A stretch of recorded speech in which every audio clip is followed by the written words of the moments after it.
Jumlah penduduk terjejas banjir di Sabah meningkat. Perkembangan lanjut, kita bersama Anisia Dowles. Teruskan, Ann. Ya, sahih.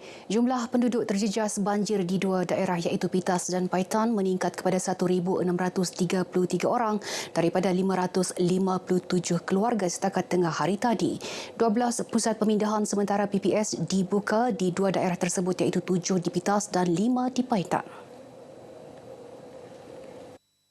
Pusat Kawalan Bencana Negara Agensi Pengurusan Bencana Negara NADMA dalam kenyataannya memaklumkan jumlah penduduk terjejas di Pitas kekal 1,184 orang daripada 430 keluarga.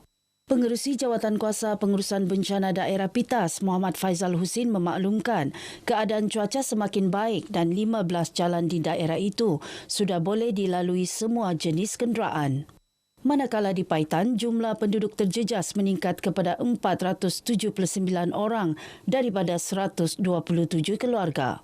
Penduduk terjejas berlindung di 5 PPS iaitu di Pusat Komuniti Masyarakat, Masjid Kampung Simpangan, SK Lubang Buaya, Gereja PCS Kampung Purubatu dan Dewan Kampung Bin Sulong.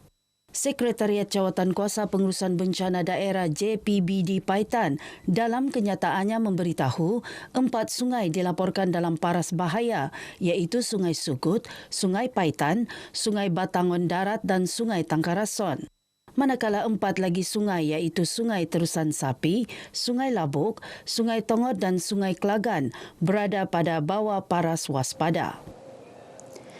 Suruhanjaya Komunikasi dan Multimedia Malaysia MCMC merekodkan 6,297 kandungan dalam talian berunsurkan penipuan dan jenayah cyber telah diturunkan pada 2023. Bagaimanapun angka itu mencatat peningkatan tahun lepas apabila MCMC berjaya menurunkan 63,652 lagi kes serupa.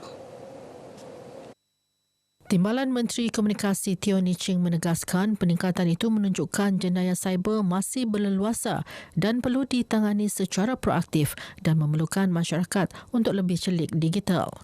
Jadi kita perlulah selalu buat verification. Saya rasa itu sangat penting kerana kita nak pastikan bahawa maklumat-maklumat yang kami terima tu jangan kita mudah percaya. Biarlah kita buat semakan dengan orang lain. Jadi bagaimana kita sendiri menjadi lebih celik digital, selalulah pandai untuklah cari maklumat-maklumat. Teo menyatakan demikian dalam temu bual eksklusif menerusi segmen Relax dan Rehat di Konti Sabah FM Kota Kinabalu. Beliau berkata 2 rang undang-undang RUU melibatkan RUU Komunikasi dan Multimedia 2024 dan Akta Keselamatan dalam Talian telah diluluskan pada Disember tahun lepas. Ia bertujuan melindungi data dan transaksi harian daripada pelbagai kemudaratan dalam talian selain kebenaran kepada MCMC dan PDRM mengambil tindakan sewajarnya. Malaysia merekodkan kerugian 1.22 bilion akibat jenayah dalam talian antara Januari hingga Oktober lalu, termasuk jenayah telekomunikasi, e-kewangan, love scam, e-dagang, pinjaman dan pelaburan tidak wujud. Kompleks Kebudayaan Sabah akan dibina di Kinarut Papar. Ahli Parlimen Papar, Datuk Armizan Muhammad Ali berkata, kompleks kebudayaan itu akan dibangunkan oleh Kementerian Pelancongan, Kebudayaan dan Alam sekitar Sabah. Kompleks kebudayaan yang komprehensif itu turut menempatkan pusat ekonomi desa. Hasrat kita untuk menjadikan Papar ini sebagai hub pelancongan baru kerana kita tahu hotel pun penuh di KK, so you have 2 alternative additional in Swangon Island by Mujur Lagenda and also Intercon Hotel di Melinsung. Jadi bila mereka datang untuk menginap di Papar, adanya kompleks kebudayaan juga boleh menjadi tarikan. Datuk Armizan yang juga Menteri Perdagangan Dalam Negeri dan Kos Sara Hidup ditemui media selepas merasmikan Kinarut Palm City Papar. Selain itu, 2 hotel 5 bintang dan resort masing-masing dibina di Melinsung dan Swangon Papar. Sementara itu, Pengarah Urusan WSG Group, Datuk Susan Wong berkata, pihaknya telah melaksanakan pelbagai projek perumahan dan lot kedai di kawasan Kinarut. Ini termasuk membuka jalan alternatif dari Palm City ke Pekan Kinarut bagi mengurangkan kesesakan lalu lintas seterusnya membantu penduduk sekitar. Kementerian Pelancongan Kebudayaan dan Alam Sekitar Kepkas akan terus memacu kejayaan bersama Taman-Taman Sabah TTS dalam usaha memastikan khazanah alam semula jadi Sabah dapat dinikmati generasi akan datang.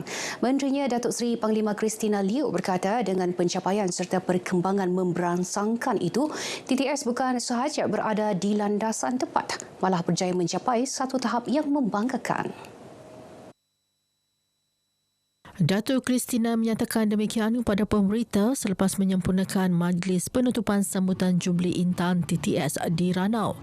We are promoting what we have achieved so far. Yeah, we are the number 3 declared by UNESCO in our Triple Crown, and we took a world level, international level place as far as that is concerned after Korea and China, and that's a magnificent achievement. Being Sabah, I myself did not think that this achievement can be recognized so fast. Terdahulu dalam ucapannya, Datuk Christina menzahirkan harapan agar TTS akan terus relevan dan menjadi model rujukan global dalam pengurusan kawasan perlindungan. Komitmen untuk memperkasa teknologi hijau dan inovasi dalam pelancongan lestari juga akan terus dipertingkat. Selepas 60 tahun penubuhan TTS, keluasan taman yang diwartakan telah bertambah kepada 9 dengan pelbagai kemudahan pelancongan.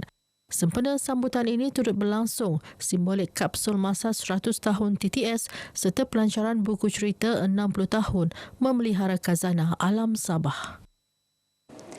Sementara itu, Pengarah Taman-Taman Sabah TTS Dr. Maklarin Lakim berkata sambutan Jubli Intan TTS diraikan dengan pelbagai aktiviti melibatkan komuniti sejak pelancarannya pada 19 Januari tahun lepas di dataran Kota Belud. Ia bertujuan meningkatkan kesedaran mengenai peranan penting TTS ke arah memelihara biodiversiti serta menyokong pembangunan sosioekonomi rakyat. Dr. Mark Clarin berkata sambutan ini juga antara usaha Taman-Taman Sabah mendekati masyarakat bagi memperkukuh pemahaman mereka mengenai kepentingan menjaga alam sekitar. Ini selaras komitmen TTS untuk terus memelihara khazanah alam semula jadi di negeri ini agar keindahannya kekal terpelihara untuk generasi akan datang.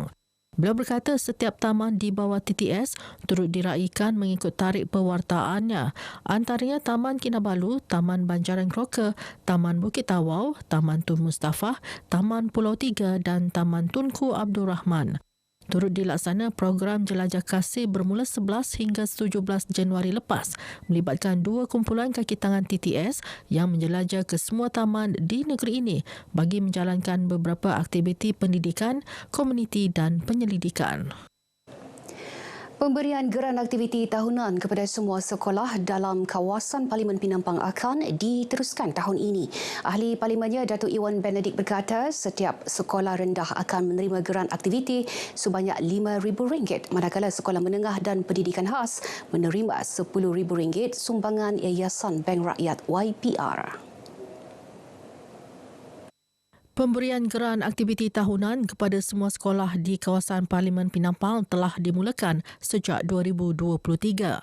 Datuk Iwan menyatakan demikian ketika berucap merasmikan Karnival Sukan The Saint Primary School Penampang 2025 di Kompleks Sukan Penampang. Karnival Sukan ini anjuran bersama Persatuan Ibu Bapa dan Guru PIBG, SK Saint Teresa Inobong, SK Saint Joseph dan SK Saint Paul Kolopis. Dalam pada itu, Datuk Iwan berharap Karnival julung kali diadakan ini akan menjadi acara tahunan. Beliau yakin inisiatif ini dapat memupuk semangat kebersamaan dalam kalangan PIBG dan membina semangat mahu membuat yang terbaik dalam kalangan pelajar. Dalam majlis ini, Datuk Iwan turut mengumumkan sumbangan RM10,000 masing-masing kepada PIBG SK Saint Teresa Inobong, SK Saint Paul Kolopis serta SK Saint Joseph Penampang.